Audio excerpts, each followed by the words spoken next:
भारतानं हरित क्रांती केली, धवल क्रांती केली. आता फक्त हवामान क्रांती भारतानं करावी आणि बियाणाची क्रांती करावी. ह्याचं कारण तुम्हाला सांगतो मी.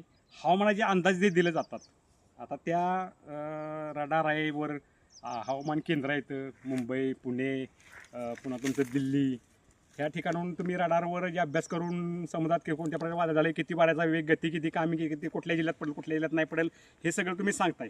पण यांचे अंदाज का चुकतात की सातारा जिल्ह्यावरून ढग वाहणार आहे असं तुमचा अंदाज असतो. पण सातारा जिल्ह्यात अंदाज देता तुम्ही कसा की सातारा जिल्ह्यात संपूर्ण पाऊस पडेल, पण पडतो कुठले तरी सातारा जिल्ह्यात एकूण 11 तालुके आहेत ना, तर त्याच्यात इकडं पूर्व साताराला पडेल किंवा सातारा दक्षिणला पडेल किंवा सातारा पूर्वेला पडेल, बाकीचा सातारा जिल्हा.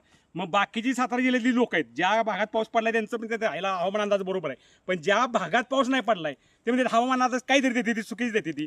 अशी जी लोकांची ओरड आहे ह्याच्यामध्ये तालुका लेवलला किंवा जिल्हा लेवलला हवामान केंद्र उभी करणं अत्यंत आवश्यक आहे. म्हणजे प्रत्येक जिल्ह्याचा हवामान अंदाज देणं आणि शेतकऱ्यांना अलर्ट मिळेल 1-2 तासापूर्वी की काय नाव आपल्या शेतात भरपूर पाऊस पडणार, त्यामुळे शेतकरी अलर्ट राहतील आणि जे काही शेतीचं नुकसान होणार आहे ते टाळू शकतात. व्हिडिओ कसा वाटला शेअर करा, कमेंट करा, फॉलो करा, चॅनलला सबस्क्राईब करा.